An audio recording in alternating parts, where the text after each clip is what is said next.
Welcome to the Banker Lamp. Please enjoy the video.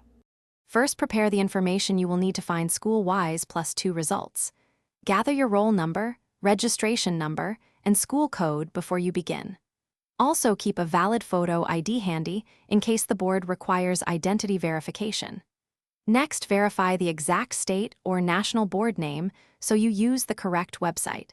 Confirm the academic year and examination type before searching for results. These simple preparations save time and prevent mistakes during the look. Now open the official board website and navigate to the +2 results portal. Look specifically for a school-wise search option on the results page. Select the correct academic year and examination type to ensure accurate output. Enter the school code and any additional required fields exactly as recorded. Complete a CAPTCHA or verification challenge if prompted to confirm you are not an automated user. Then submit the form to generate the school-wise result list. After submission, review the generated school-wise list carefully for completeness.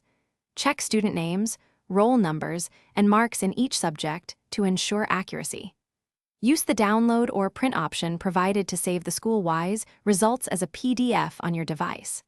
If the portal allows, filter or sort by marks, division, or subject totals for easier analysis. If you find missing entries or errors, contact the board office or your school promptly for official corrections. Thanks for watching. If this was helpful, leave a like and consider subscribing. See you next time.